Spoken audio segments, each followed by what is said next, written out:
Next topic है हमारे पास income and expenditure account. अब इनकम एंड एक्सपेंडिचर अकाउंट किस तरीके से होता है, जैसे हम trading and profit and loss account बनाते थे, जो उसमें प्रॉफिट एंड लॉस अकाउंट बनाते थे हम, तो उसी तरीके से हम ये इनकम एंड एक्सपेंडिचर अकाउंट जो है वो हम बना देते हैं। ठीक है, अब प्रॉफिट और लॉस में हमें क्या पता लगता था, नेट प्रॉफिट पता लगता था या नेट लॉस पता लगता था।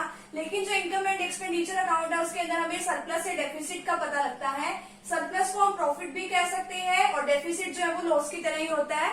अब देखो, जो सरप्लस है वो क्या है कि जो नॉट प्रॉफिट ऑर्गेनाइजेशंस हैं उनके पास इनकम तो आ रही है ज्यादा, लेकिन उनके खर्चे इतने हैं नहीं है, तो उनको क्या होगा, सरप्लस होगा। इसी तरीके से डेफिसिट क्या होगी, अगर खर्चे ज्यादा है इनकम कम है तो वो क्या हो जाता है, डेफिसिट। अब ये जो है नॉमिनल नेचर का अकाउंट होता है। नॉमिनल नेचर में क्या है, डेबिट ऑल द एक्सपेंसेस, यानी कि इसके अंदर डेबिट साइड में हम एक्सपेंडिचर्स को नोट करते हैं और जो क्रेडिट जो है इसके अंदर क्या करते हैं, जितनी भी इनकम्स आती हैं उनको हम रिकॉर्ड करते हैं, क्योंकि नॉमिनल नेचर का अकाउंट है, debit all the expenses and credit all the incomes. अब इसके अंदर क्या है कि जो करंट ईयर से रिलेटेड जितने भी इनकम एंड एक्सपेंडिचर है वो सारे रिकॉर्ड किए जाते हैं, सिर्फ और सिर्फ करंट ईयर से रिलेटेड, यानी कि जो इस साल से रिलेटेड है उसी साल से रिलेटेड ही हम इसके अंदर लिखेंगे। अब ये रिवेन्यू नेचर का होता है, इसके अंदर सिर्फ रिवेन्यू रिसिप्ट और रिवेन्यू एक्सपेंडिचर को ही रिकॉर्ड किया जाता है। रिवेन्यू का मतलब जो हमें डेली बेसिस पे या जो मंथली बेसिस पे, यानी जो रेगुलरली बेसिस पे जो हमें मिलती रहती है उसको हम क्या कहते हैं, रिवेन्यू। ठीक है, अब उसमें क्या है, रिवेन्यू रिसिप्ट में जैसे कि हमें जो है सैलरी अगर हमें मिल रही है तो ये रिवेन्यू नेचर की, अगर हम सैलरी किसी को पे कर रहे हैं, रिवेन्यू नेचर का हमारा खर्चा है, तो इस तरीके से हम इसके अंदर नोट डाउन करते हैं। इसके अंदर हम कुछ एडजस्टमेंट्स भी कर देते हैं, जैसे प्रीपेड की, आउटस्टैंडिंग की, एक्रूवल की, ठीक है, और डेप्रिसिएशन वगैरह से रिलेटेड। नेक्स्ट है आउटफ्लो किस तरीके से हो रहा है, रिवेन्यू एक्सपेंडिचर और कैपिटल एक्सपेंडिचर। अब देखो कि इसके अंदर तो इनकम और एक्सपेंडिचर अकाउंट में सिर्फ रिवेन्यू एक्सपेंडिचर ही नोट डाउन किए जाते हैं। जो कैपिटल एक्सपेंडिचर होते हैं अब वो कहाँ पे लिखे जाएंगे, वो हम लिखते हैं बैलेंस शीट में। बैलेंस शीट में भी कहाँ पे, असेट साइड में हम उसको नोट डाउन करते हैं, जैसे सैलरी पे करी, वेजेस पे करे, कमीशन पे किया, ऑडिट की फीस पे करी, तो ये सब कहाँ लिखेंगे, इनकम और एक्सपेंडिचर के एक्सपेंडिचर साइड में। और मैंने क्या बताया आपको, एक्सपेंडिचर कहाँ पे बनता है, उसके डेबिट साइड में। अब कैपिटल एक्सपेंडिचर यानी कि हमने कुछ खर्चा किया है जिसका बेनिफिट हमें लंबे टाइम पीरियड तक मिलेगा, जैसे कोई एसेट्स परचेज करी, लैंड, बिल्डिंग, फर्नीचर, कुछ भी परचेज किया, उसको बैलेंस शीट में हम कहाँ पे लिखेंगे, असेट साइड में लिखेंगे। ठीक है, तो फटाफट से अभी आप इतने का स्क्रीनशॉट ले लीजिए, अभी हम इनकम और एक्सपेंडिचर अकाउंट के एक फॉर्मेट को भी डिस्कस कर लेते हैं। तो अब हमारे पास ये जो टॉपिक है इसके अंदर हम receipt and payment account, income and expenditure और देखेंगे कि हम बैलेंस शीट पे किस तरीके से एंट्री करते हैं। अब आपको पता है कि जो रिसिप्ट अकाउंट है, रिसिप्ट और पेमेंट अकाउंट है, वो कौन से नेचर का है, रियल नेचर का है। इसके अंदर चाहे हम कैपिटल रिसिप्ट लिख लो या हम रिवेन्यू रिसिप्ट लिख लो या कैपिटल एक्सपेंडिचर या रिवेन्यू एक्सपेंडिचर, जो चाहे हम इसके अंदर लिख सकते हैं, लेकिन ये बनता किसके बेसिस पे, कैश बेसिस पे बनता है। ठीक है, तो जितनी भी रिसिप्ट आती है हम इसके डेबिट साइड में लिख देते हैं, जितनी भी पेमेंट आती है वो हम इसके क्रेडिट साइड में लिख देते हैं। अब बात आती है हमारे इनकम एंड एक्सपेंडिचर अकाउंट की। ये हमारा नॉमिनल नेचर का अकाउंट है। इसके अंदर हम क्या करते हैं, debit all the expenses and credit all the incomes and gains. Gains का मतलब क्या होता है, प्रॉफिट। अब इसके अंदर जो है, अब डेबिट ऑल द एक्सपेंडिचर, तो डेबिट साइड में हमने क्या लिख लिया, एक्सपेंडिचर, और क्रेडिट साइड में हमने क्या ले लिया, इसकी इनकम ले ली। लेकिन इसके अंदर बात क्या आती है, ये रिवेन्यू नेचर की आइटम्स को ही रिकॉर्ड किया जाता है इसके अंदर, यानी कि रिवेन्यू रिसिप्ट को और हमारे जो है रिवेन्यू एक्सपेंडिचर को ही इसके अंदर नोट डाउन किया जाता है। अब एक्सपेंडिचर में देखिए, अब यहाँ पे अगर सिर्फ रिवेन्यू नेचर के इसमें लिखा जाता है तो बाकी जो है रिवेन्यू नेचर के नहीं होते रिसिप्ट और एक्सपेंडिचर, उसको कहाँ लिखा जाएगा, उसको लिखते हैं हम बैलेंस शीट में। ठीक है, बैलेंस शीट में हम कैपिटल नेचर का लिखते हैं। अब रिवेन्यू और कैपिटल का मतलब होता क्या है, जो हमें रेगुलर बेसिस पे जो हमारे पास इनकम या खर्चा जो आता है, जिसका बेनिफिट हमें थोड़े टाइम पीरियड तक मिलता है, उसको तो हम कहते हैं रिवेन्यू। जिसका बेनिफिट हमें लंबे टाइम पीरियड तक मिलता है उसको हम क्या कहते हैं, कैपिटल। और ये थोड़ी बड़ी अमाउंट का भी थोड़ा ये इसमें खर्चा वगैरह जो है इसके अंदर या इनकम वगैरह इसके अंदर इंक्लूड होती है। अब बात आती है कि रिसिप्ट और पेमेंट्स में हम इनकम और एक्सपेंडिचर में कौन सी लिखे, बैलेंस शीट में हम क्या लिखते हैं, इसी तरीके से पेमेंट पे इनकम और एक्सपेंडिचर और बैलेंस शीट में क्या क्या जाता है। अगर मान लो हमें कहीं से रिसिप्ट आ रही है, ठीक है, अगर मान लो हमें कहीं से रिसिप्ट आ रही है, अगर वो रिवेन्यू नेचर की है तो हम रिवेन्यू नेचर की कहाँ लिखते हैं, इनकम साइड में। ठीक है, इनकम और एक्सपेंडिचर में इनकम साइड में हम उसको लिखते हैं, अगर वो कौन से नेचर की है, रिवेन्यू नेचर की है। अब बात आती है कि हाँ भाई, अब बैलेंस शीट में अगर वो कैपिटल नेचर की है, कोई रिसिप्ट आ रही है, कोई इनकम आ रही है, उसको हम कहाँ पे लिखेंगे, उसको हम लिखते हैं लाइबिलिटी साइड में, क्योंकि वो हमारी लाइबिलिटी बन जाती है, हम उसको कहीं ना कहीं से उसको पूरा करना होता है। जैसे हमने कहीं से लोन लिया तो वो हम कहाँ लिखेंगे, लाइबिलिटी साइड में। कहीं से हमें ऐसा कोई डोनेशन मिला कि हाँ भी हमें उससे स्पेसिफिकली वही काम कराना है, जैसे donation for building, donation for hospital, तो हमें वो चीज पूरी करानी पड़ेगी ना, तो इसलिए वो हमारे लिए क्या बन जाती है, लाइबिलिटी बन जाती है। तो अगर रिसिप्ट आ रही है, अगर वो इनकम और एक्सपेंडिचर में अगर हम रिवेन्यू नेचर की है तो उसको इनकम साइड में लिख देंगे, यानी कि क्रेडिट साइड में लिख देंगे। अगर वो इनकम जो है कैपिटल नेचर की है तो उसको हम कहाँ लिख देंगे, लाइबिलिटी साइड में लिख देंगे। अब देखो कि लाइफ मेंबरशिप फीस होती है, लाइफ मेंबरशिप फीस यानी कि अगर हम कोई भी ऑर्गेनाइजेशन में हमारे कोई आ रहा है नॉट फॉर प्रॉफिट ऑर्गेनाइजेशन में, तो वो अपना पूरी लाइफ का जो है एक ही बारी में अपना पूरा जो है पेमेंट कर देता है, तो हमें हमारी जिम्मेवारी बनी ना उसको पूरी लाइफ के लिए उसको सर्विसेज प्रोवाइड कराना, तो वो हम इसके अंदर लिख देते हैं। अब बात आई कि हाँ भी जो पेमेंट है, पेमेंट में हम इनकम और एक्सपेंडिचर, अगर रिवेन्यू नेचर की है कि हाँ भी हम इसका बेनिफिट लंबे टाइम पीरियड तक नहीं मिलेगा, जैसे कि सैलरी अगर हमें किसी को पे करनी है, ठीक है, तो वो हम इसके अंदर लिख देंगे एक्सपेंडिचर साइड में। अगर मान लो कि वो पेमेंट कर रहे हैं और वो बड़ी कुछ नेचर की है, कैपिटल नेचर की है, जैसे कि हमने लैंड परचेज किया है, तो वो हम उसको असेट साइड में लिखते हैं। अब लैंड परचेज करने से भी हमारा खर्चा तो हुआ होगा ना, लेकिन उससे हमारी क्या बन जाती है, असेट्स भी बनती हैं। तो इसी तरीके से इनकम और एक्सपेंडिचर ये नॉमिनल नेचर का अकाउंट होता है, जैसे सैलरी, वेजेस, ऑडिट फीस, ये रिवेन्यू नेचर के आइटम को इसके इंक्लूड करते हैं, और ये जो बैलेंस शीट है ये कैपिटल नेचर का है, और इससे हमारी जो है असेट्स वगैरह बन जाती है। तो ये हमारा छोटा सा टॉपिक है, तो फटाफट से भी आप इतने का स्क्रीनशॉट ले लीजिए।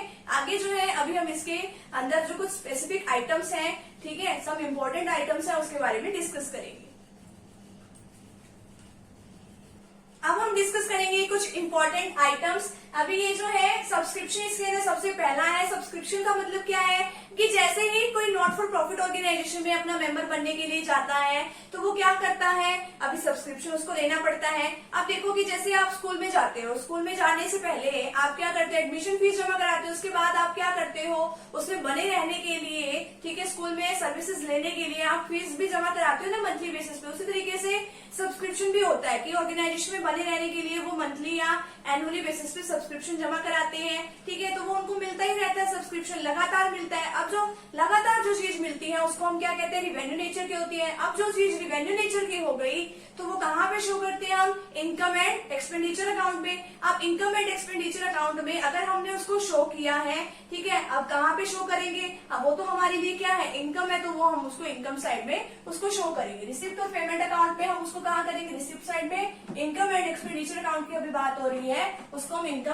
साइड शो करेंगे क्योंकि वो रिवेन्यू नेचर की है। नेक्स्ट है लाइफ मेंबरशिप फीस। अब वो कहते हैं कि हमसे ना डेली मंथली बेसिस पे, एनुअली बेसिस पे ऐसे फीस नहीं दी जाती, हमसे जितने भी फीस है लाइफ टाइम के लिए एक ही बार ले लो। अब हमें जो है लाइफ टाइम के लिए अब हमने दे तो ली, अब वो जो रिसिप्ट है वो हमें एक ही बार मिली। अब जो रिसिप्ट एक ही बार मिलती है उसको कैपिटल नेचर की रिसिप्ट कहते हैं, ठीक है। अब कैपिटल नेचर की अगर वो रिसिप्ट है तो वो कहाँ पे लिखते हैं, बैलेंस शीट पे लिखते हैं। अब बात आती है कि बैलेंस शीट में भी दो साइड होती है, एक लाइबिलिटी साइड होती है, एक असेट साइड होती है। मैंने आपको भी थोड़े से पीछे बताया ही था कि यहाँ पे जो हमें जितने भी रिसिप्ट मिल रही है वो हम कहाँ पे लिखते हैं, लाइबिलिटी साइड में लिखेंगे। क्यों लिखेंगे, क्योंकि अब हमें उसको सर्विसेज भी तो देनी पड़ेगी ना, उसने तो पैसे दे दिए लेकिन हमें तो उसके लिए सर्विसेज देनी पड़ेगी ना, हमारी तो उसके लिए लाइबिलिटी बनी, तो लाइबिलिटी साइड में हम उसको लिखेंगे। एंडोनमेंट फीस क्या होता है, कोई वसीयत वगैरह बनवा जाता है कि हाँ भाई मेरे मरने के बाद जो है ये प्रॉपर्टी आपकी, और आपको किसी स्पेशल काम के लिए आपको उसका यूज करना है, आप किसी और काम के लिए इसको यूज नहीं कर सकते, तो वो कैपिटल नेचर की है। कैपिटल नेचर की है, बैलेंस शीट में लिखेंगे। जो रिसिप्ट वगैरह होती है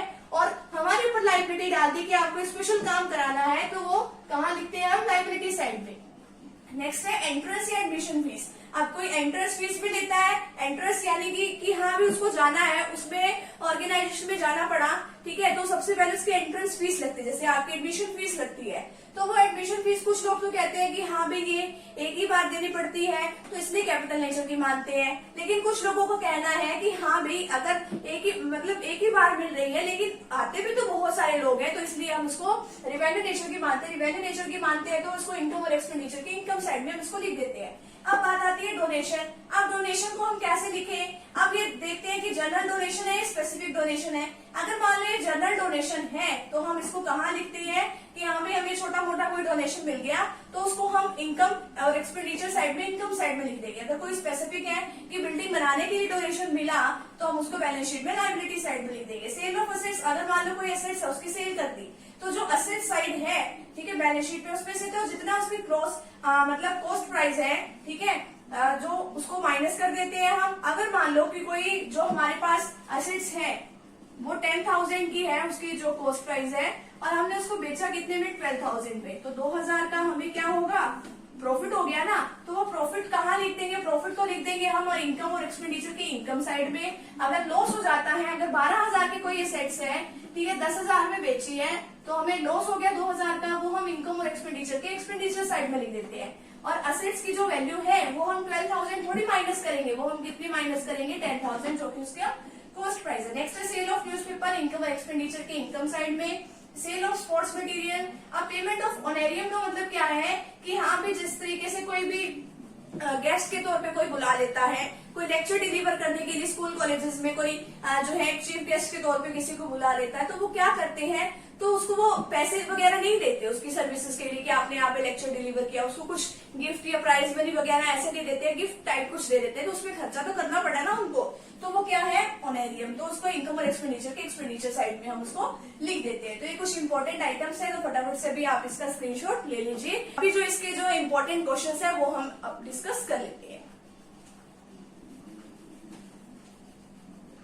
इसके अंदर जो हमारा नेक्स्ट टॉपिक है उसका नेम है फंड बेस्ड अकाउंटिंग। अब फंड बेस्ड अकाउंटिंग क्या होती है, इसके अंदर देखिए अब लायबिलिटी साइड है, हमारे पास असेट साइड है, असेट साइड में हम असेट्स लिखते हैं। अब देखो कि जो लायबिलिटी साइड में हम इन केसेस में क्या लिखते हैं, नॉट फॉर प्रॉफिट ऑर्गेनाइजेशन के लिए जो हम अकाउंट बनाते हैं उसमें हम कैपिटल की जगह कैपिटल फंड लिखते हैं, या फिर दूसरा वर्ड आ सकता है कॉर्पस, वो लिखते हैं। ये बिल्कुल कैपिटल की तरह ही होता है, बस इसका नाम चेंज करके कैपिटल फंड रख दिया है यहाँ पे। और आपको पता है कि अगर रिसिप्ट होती है तो इनकम और एक्सपेंडिचर में और बैलेंस शीट में हम कब कब लिखते हैं, अगर रिवेन्यू नेचर की है रिसिप्ट तो उसको इनकम एंड एक्सपेंडिचर में इनकम साइड में लिखते हैं। अगर वो मान लो कैपिटल नेचर की है तो उसको हम कहाँ लिखते हैं, बैलेंस शीट में लायबिलिटी साइड में, क्योंकि वो हमारी लायबिलिटी बन जाती है। अब इसके अंदर एक क्वेश्चन है कि स्पोर्ट्स फंड है। अब देखो फंड मिला है, किसके लिए मिला है, स्पोर्ट्स के लिए मिला है, स्पेसिफिक पर्पस के लिए मिला है।